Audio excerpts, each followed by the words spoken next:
Assalamualaikum my dear students and friends, this is me Saqib Iqbal. Welcome on my YouTube channel Iqbal Biology. आज बेटा हमने bio energetic से एक next topic पढ़ना है और इसका नाम है photosynthesis, a life sustaining process. ठीक है ना, ये क्लास 9 बायोलॉजी है और बायो एनर्जेटिक हमने स्टार्ट किया है। सो इनमें से आज हमने फोटोसिंथेसिस के बारे में पढ़ना है कि फोटोसिंथेसिस किसे कहते हैं। देखिए, फोटोसिंथेसिस को हम लोअर क्लासेस से पढ़ते आ रहे हैं और इसी फोटोसिंथेसिस की वजह से इस ज़मीन पे लाइफ वो सस्टेन है, मेंटेन है। ठीक है ना, तो पहले अगर हम देखें आपके लेवल के मुताबिक, बेटा क्लास 9 के मुताबिक हम डिफ़ाइन करेंगे, फिर थोड़ा सा एडवांस लेवल पे हम कोशिश करेंगे कि फोटोसिंथेसिस को हमने किस तरह एडवांस लेवल पे डिफ़ाइन करना है। तो फोटो का मतलब है, ये असल में एक ग्रीक वर्ड है। Photosynthesis is actually a Greek word. Photo mean light और सिंथेसिस मीन टू प्रिपेयर और मैन्युफैक्चर या तैयार करना। तो फोटो का मतलब क्या है, लाइट, और सिंथेसिस का मतलब क्या है, टू प्रिपेयर, तैयार करना। देखिए, जब प्लांट में फोटोसिंथेसिस होती है तो प्लांट में जब फोटोसिंथेसिस होती है तो कार्बन डाइऑक्साइड के साथ वाटर मिलता है सनलाइट और क्लोरोफिल की मौजूदगी में, और इससे फूड बनता है, फूड मॉलिक्यूल ग्लूकोज बनता है, इसके साथ साथ ऑक्सीजन रिलीज भी होता है। तो फोटोसिंथेसिस वो प्रोसेस है जिसमें प्लांट अपने लिए फूड यानी खुराक बनाता है कार्बन डाइऑक्साइड, वाटर, सनलाइट और क्लोरोफिल की मौजूदगी में। इन्हीं 4 चीजों की वजह से प्लांट जब अपने लिए खुराक बनाता है तो इसको हम क्या कहते हैं बेटा, फोटोसिंथेसिस। ये आपके लेवल के मुताबिक मैं इसको डिफाइन कर रहा हूँ। सो द मैन्युफैक्चरिंग जब तैयार होता है ऑफ ऑर्गेनिक कंपाउंड, ये एक ऑर्गेनिक कंपाउंड है, ये ग्लूकोज, ये फूड।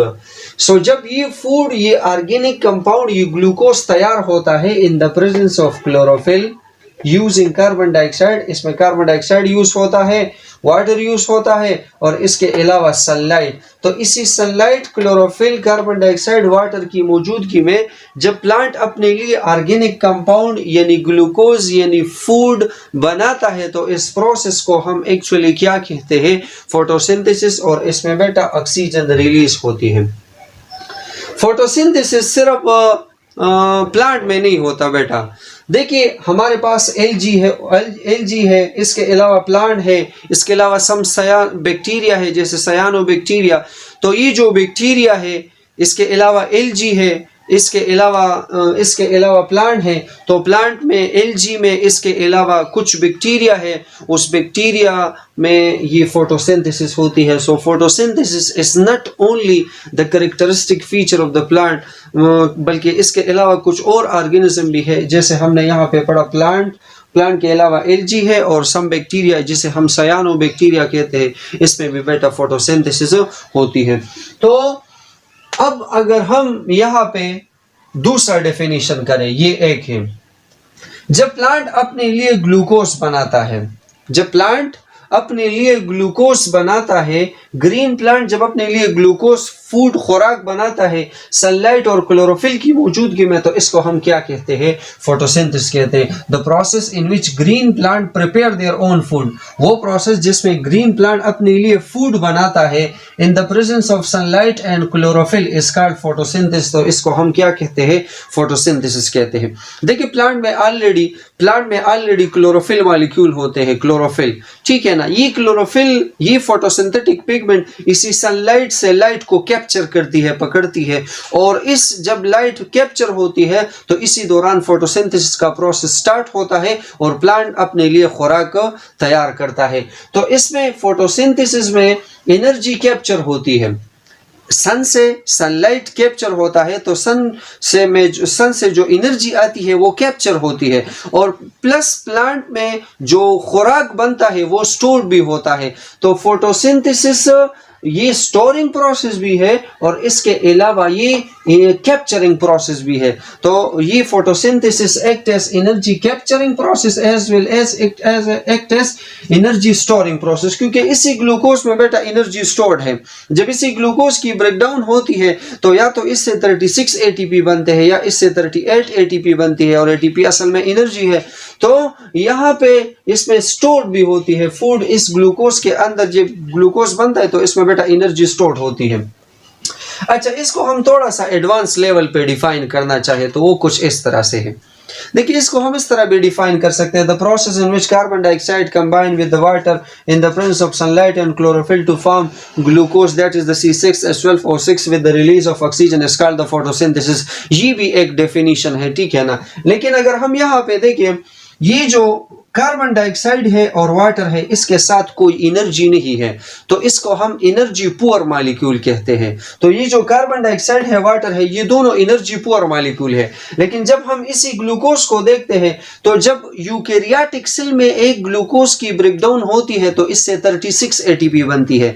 यही ग्लूकोज जब इनकी ब्रेकडाउन प्रोकैरियोटिक सेल में होती है तो इससे 38 ATP बनती है। तो इसका मतलब है, अगर एक ग्लूकोज से 36 या 38 ATP बनती है तो इसका मतलब है इसके साथ एनर्जी है। ये एनर्जी पुअर नहीं बल्कि एनर्जी रिच मॉलिक्यूल है।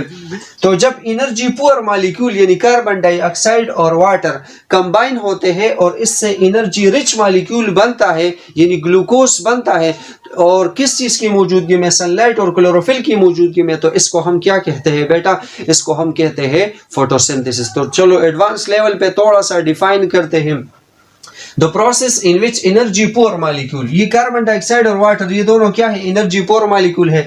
जब ये कंबाइन होंगे, combine together to form energy rich molecule. Energy rich molecule से मुराद क्या है, यहाँ पे एनर्जी रिच मॉलिक्यूल से मुराद है ग्लूकोज मॉलिक्यूल यानी glucose. In the presence of sunlight, sunlight और क्लोरोफिल की मौजूदगी में, जब सनलाइट और क्लोरोफिल की मौजूदगी में एनर्जी पुअर मॉलिक्यूल यानी कार्बन डाइऑक्साइड वाटर कंबाइन होते हैं और इससे एनर्जी रिच मॉलिक्यूल यानी ग्लूकोज बनता है, तो इसको हम क्या कहते हैं बेटा, इसको हम फोटोसिंथेसिस कहते हैं। अच्छा, अगर इस रिएक्शन को हम थोड़ा सा बैलेंस कर ले तो कार्बन डाइऑक्साइड के साथ 6 लगाए, ऑक्सीजन के साथ भी 6 लगाए, वाटर के साथ भी 6 लगाए, लेकिन ये जो रिएक्टेंट में वाटर है, यहाँ पे देखिए रिएक्टेंट में भी वाटर है, प्रोडक्ट में भी वाटर है, लेकिन जो रिएक्टेंट में वाटर है यहाँ पे 12 लगाना है और जो प्रोडक्ट में वाटर है यहाँ पे आपने 6 लगाना है। तो इससे ये केमिकल रिएक्शन अब बैलेंस हो रहा है, ठीक है ना। फोटोसिंथेसिस का एक और फायदा भी है। एक फायदा ये है कि एक तो इसमें फूड बनता है, एक फायदा ये है। दूसरा फायदा ये है कि इसमें ऑक्सीजन बनता है और ये ऑक्सीजन फिर एरोबिक रेस्पिरेशन में इस्तेमाल होती है, और उसी एरोबिक रेस्पिरेशन में जब ये इस्तेमाल होती है तो या वहाँ पे ग्लूकोज भी होता है, तो इससे फिर ATP बनती है यानी एनर्जी बनती है, ठीक है ना। वो फिर हम रेस्पिरेशन में पढ़ेंगे।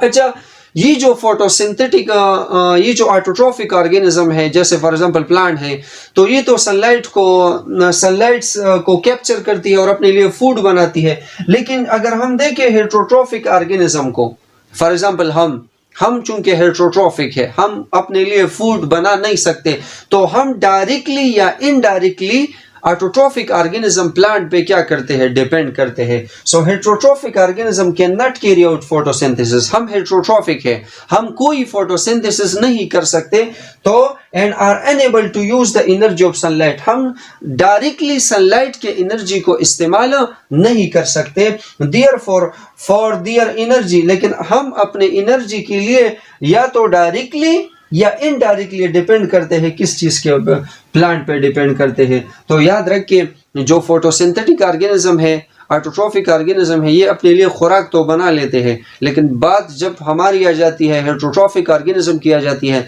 तो हम प्लांट पे डायरेक्टली या इनडायरेक्टली बेटर डिपेंड करते हैं। तो ये था photosynthesis. Okay, thanks a lot.